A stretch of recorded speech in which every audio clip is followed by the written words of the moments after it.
Hello everybody and welcome back once again, and today we're going to be looking at the next exotic weapon out of the ones we have so far in Heresy, which is the Barrow-Dyad exotic submachine gun. I will go over a very little bit about how to get this weapon. If you want a guide on how to obtain it, there are much better, much more in-depth guides than what I'm going to mention here. But we're going to be talking more about the actual use case of this weapon and just like how it really fits into the current sandbox of Destiny 2. Before we get into it though, if you like this video or found it helpful, like and subscribe, always greatly appreciated, goes a long way to help me out. And yeah, thank you for watching. Let's go ahead and get started. So to get Barrow-Dyad, it is a quest exotic, which is pretty easy to do. The quest starts by finding a random blight that will spawn in one of the 3 locations of the Nether. It, from what I can tell, does spawn every time. It will just be in a different place every time. So you can disconnect and reload from the Nether multiple times to try and get your blight to spawn, or you can just do a full run start to finish of the Nether, looking for your blight in each location as you go. This will then kick off a pretty long, pretty complex quest chain compared to most seasonal exotic weapons, and I don't want this video to be 20-25 minutes long explaining how to get it, since that's not really the purpose here. So yeah, if you want a video guide for that, I don't waste your time. There are better guides that will go into every single step of the quest. However, I do recommend actually doing it blind. It was a very fun, very interesting quest with some fun puzzles to solve. So with that out of the way, let's go ahead and talk about just the basics of Barrow-Dyad. Barrow-Dyad is a 720 RPM strand SMG. And as far as perks go, there is the intrinsic perk and then the normal exotic perk. The intrinsic is called Panic Response, and it's that this weapon generates blight as it deals damage. While not firing, blight will deplete and the magazine is gradually refilled. Reload the weapon to convert stored blight into blighted seekers. Then the other perk is called Taken Divergence, which basically just says this weapon resonates with the user's choices, and currently is going to provide a perk called Taken Resolution if you look at the weapon card, and that perk is hitting 3 different targets generates a large amount of blight. Blighted seekers will then bore through the targets. I anticipate there will probably be some alternate perk that interacts with your blighted seekers that will be available in this slot in the future once the catalysts or the other intrinsics become available, but currently this is the only one you have to work with. And yeah, I will take a look in the API after recording this video, and if I find anything, I will make a spoiler mark and a note on the screen that'll give you a timestamp to skip to if you want to avoid spoilers on something like that, but I will take a look. Alright, so this is coming in after the main thing was recorded. If you want to avoid spoilers, jump to the timestamp on your screen, and I will include something in the chapters down below that will also skip to that timestamp. So yeah, spoilers for stuff found in the API. As far as perks, no actual story spoilers or anything, but yeah, perks for this weapon in the spoilers up ahead. Cool, so if you're sticking around for these spoilers, there is another exotic perk that this will have access to in the future, either via its catalysts or the intrinsics or something along those lines that is not currently viewable in the crafting table. It is viewable in API tools like light.gg, and that perk is called Taken Ambition, which reads that blight generated increases the longer this weapon remains on a target, and blighted seekers burrow into targets and explode. So I anticipate this one might be a little better than the other one, but we'll have to test with it when we have access to it. Alright, cool. Spoiler time over. Let's talk about the pros and cons that this weapon has.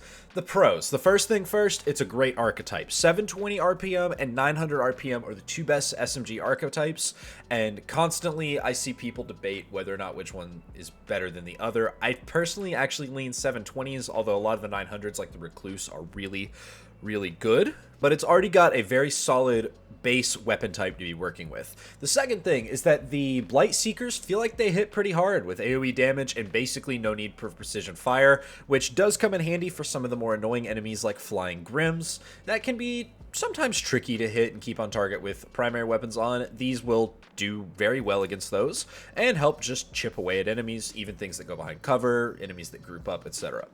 The other thing I like is that Blight regenerating your ammo means you can very easily just dump the mag and start moving to a new position without having to manually reload the gun, which is nice if you're in an encounter where you need to be moving quite a bit. The catalysts are not yet currently available, but they are viewable even without using a tool like light.gg via the crafting table on Mars, and the perks in those look pretty good. Things like One For All will synergize very well with the weapon's exotic traits.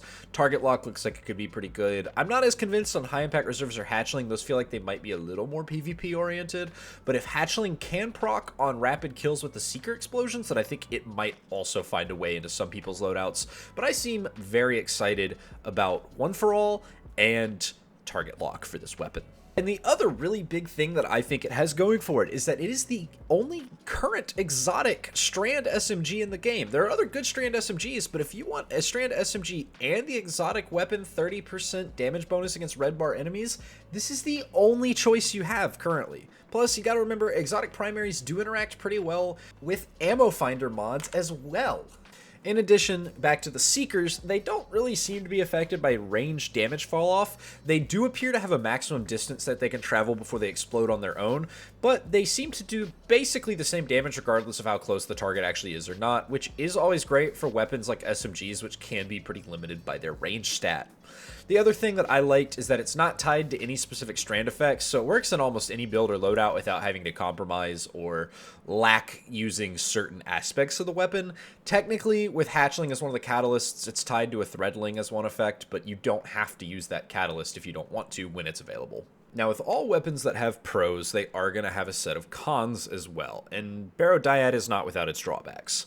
The first thing is really to maximize the perk's effects, you need to usually use more than one magazine's worth of shots to fully stack it. If you reload at any point, your stacks are consumed.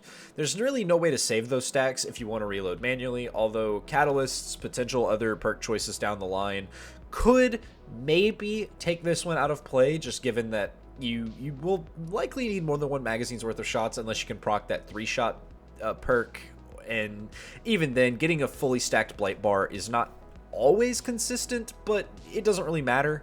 3, 4, 5, 6 Seekers, no matter how many you get, they are pretty powerful, so you don't necessarily need to worry about getting the full stack all the time. But if you do really need that extra Seeker, it can be a little annoying having to work for it most of the time.